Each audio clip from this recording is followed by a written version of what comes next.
अब बात छत्तीसगढ़ के शराब घोटाले की कर लेते हैं। क्यों? क्योंकि मैं इस 1 घंटे में आपको देश की बड़ी खबर दिखाता हूं, देश से बड़ी खबर मध्य प्रदेश छत्तीसगढ़ से कैसे जुड़ी है यह दिखाता हूं, फिर मध्य प्रदेश की खबर दिखाता हूं, इसके बाद छत्तीसगढ़ की खबर दिखाता हूं। मतलब 1 घंटे आपको पैक रखता हूं कि आप देश से लेकर प्रदेश में क्या क्या हो रहा है सब कुछ जान जाएं। लेकिन घोटाला, शराब घोटाला, बहुत बड़े बड़े चेहरे हैं, इसलिए सब कुछ बता देता हूं। बहुत बड़ा घोटाला है। कांग्रेस के कैरेक्टर में ऐसा दाग लगा है जिस पर समय समय पर उंगली उठाई जाती रहेगी। फिलहाल जो बड़ी खबर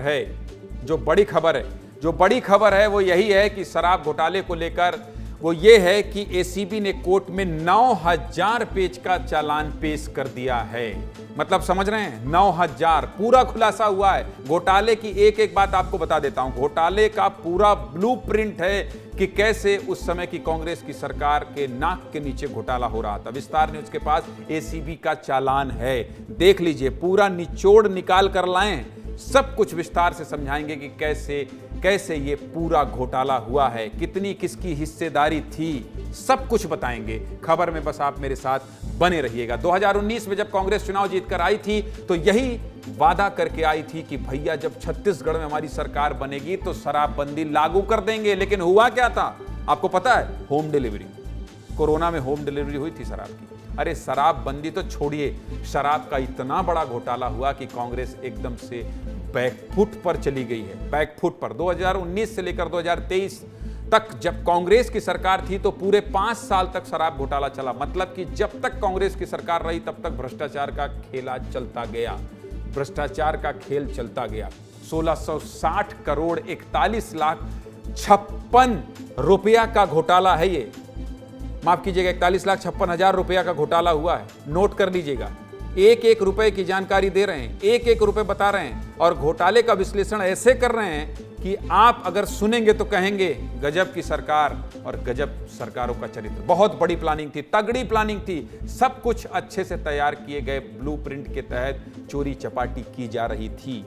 इस पूरे विश्लेषण को देख लीजिए, सब समझ लें। ये नाम देख लीजिए, अनवर ढेबर, अरविंद सिंह, अनिल टुटेजा, अरुणपति त्रिपाठी, बहुत बड़े नाम हैं। सिंडिकेट के मुख्य आरोपी यही हैं, यही मुख्य गुनाहगार हैं। देख लीजिए, जान लीजिए इन चेहरों को, समय समय पर ये नाम सुनने को मिलते रहेंगे। अनवर ढेबर का बिल्डर और होटल का बिजनेस है। शराब पर इतना अवैध कमाई कमाए हैं कि रातों रात इनका पैसा बढ़ता गया। लोग देखते गए और शहर के लोग सोचते गए कि भाई साहब ये अनवर ढेबर को क्या हो गया है, इतना पैसा कहां से आ रहा है? यहां से आ रहा था। अरविंद सिंह शराब के व्यवसाय से जुड़े थे। अनिल टुटेजा उस समय के संयुक्त सचिव थे, सरकार में बहुत ताकतवर थे। और अरुणपति त्रिपाठी आबकारी विभाग में अधिकारी रह चुके हैं। इनके बारे में कहा जाता है रुपये का खजाना है, चर्चा ये रहती। लेकिन घोटाले से जुड़े जो दस्तावेज हैं उससे संबंधित बात आपको बता देता हूं। अब सिंडिकेट के मार्केटिंग का तरीका समझ लीजिए। हर महीने लगभग 200 ट्रक अवैध शराब की सप्लाई की जाती थी। 200 ट्रक अवैध 200 ट्रक अवैध शराब, समझ रहे हैं? एक ट्रक में लगभग 800 पेटी शराब होती। 800 पेटी शराब। एक पेटी शराब के लिए शराब बनाने वाली कंपनी को 560 रुपया दिया जाता था। इतने विस्तार से कोई विश्लेषण नहीं करेगा, यह भी दावे के साथ कर रहा हूं। लेकिन बेची कितने में जाती थी? 2880 रुपए में। मतलब समझिए, एक पेटी शराब में 2320 रुपए कमाए जाते थे। अभी और रुकिए, जो पेटी 2880 रुपए में बेची जा रही थी उसकी कीमत बढ़ाकर 3840 रुपए कर दिया गया था। अब सोचिए कितना मुनाफा मिलता रहा होगा। कहां से कहां जा रहा है? आपको आरोपियों के नाम बता दिया, कितना कैसे मुनाफा मिलता था यह भी बता दिया। लेकिन सबसे जरूरी बात यह समझना बहुत जरूरी है कि किस तरीके से कमीशन का काम चल रहा था। और भूपेश बघेल की सरकार हाथ पर हाथ धरे बैठी थी। कुल 3 पार्ट में घोटाले को बांटा गया है। अब आपको मैं पूरा बता देता हूं कि कैसे। पहले पार्ट में 319 करोड़ से ज्यादा का भ्रष्टाचार हुआ है। दूसरे पार्ट में 1289 करोड़ से ज्यादा का भ्रष्टाचार हुआ है। और तीसरे पार्ट में 52 करोड़ का भ्रष्टाचार हुआ है। करोड़ों से नीचे कोई बात ही नहीं करता, छोटा मोटा घपला घोटाला ही नहीं करता।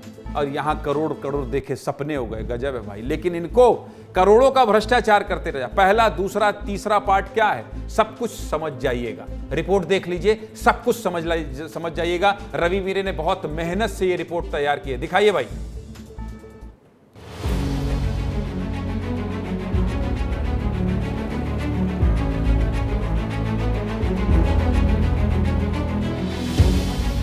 छत्तीसगढ़ शराब घोटाले के सिंडिकेट को लेकर जब एसीबी ने कोर्ट में 9000 पेज की रिपोर्ट पेश की तो अच्छों की पैर खिसक गई। 3 पार्ट में घोटाले को अंजाम देने का काले धंधे का पूरा सिंडिकेट बड़े सुनियोजित तरीके से काम कर रहा था। पहले पार्ट में 319 करोड़ से ज्यादा का भ्रष्टाचार हुआ। दूसरे पार्ट में 1289 करोड़ से ज्यादा का भ्रष्टाचार हुआ है और तीसरे पार्ट में 52 करोड़ का भ्रष्टाचार हुआ है। पहला, दूसरा, तीसरा पार्ट क्या है, सब कुछ विस्तार से बताते हैं। पहले पार्ट में कमीशन का गणित, जहां शराब निर्माण करने वाले संस्थानों के मालिकों से मीटिंग कर रेट में बढ़ोतरी का आवेदन दिलवाया जाता था और बढ़े हुए रेट के आधार पर सिंडिकेट को कमीशन दिया जाता था। घोटाले की माने तो 2019 के शुरुआती महीने में अनवर ढेबर ने अपने होटल में राज्य की 3 डिस्टिलरी के मालिकों को मीटिंग के लिए बुलाया था। इस मीटिंग में अरुणपति त्रिपाठी और अरविंद सिंह भी उपस्थित थे। मीटिंग में अनवर ढेबर ने तय किया था कि डिस्टिलरियों के द्वारा जो शराब की सप्लाई की जानी है उस पर प्रति पेटी कमीशन देना होगा। 2019-20 के लिए कमीशन 75 रुपए तक तय किया गया था। इसके बाद कमीशन को बढ़ाकर 100 रुपया प्रति पेटी कर दिया गया। इसके जरिए 319 करोड़ 32,67,275 रुपए की अवैध कमाई की गई। सिंडिकेट ने कमीशन की और अधिक वसूली के लिए नई व्यवस्थाएं लाई, जिसके तहत डिस्टिलरियों से देशी शराब निर्माण कर सीधे सरकारी देशी शराब दुकानों में बिक्री की योजना बनाई गई। शराब के लिए डुप्लीकेट होलोग्राम की आवश्यकता थी। इसके लिए अरुणपति त्रिपाठी के माध्यम से होलोग्राम सप्लायर विधु गुप्ता को काम दिया गया।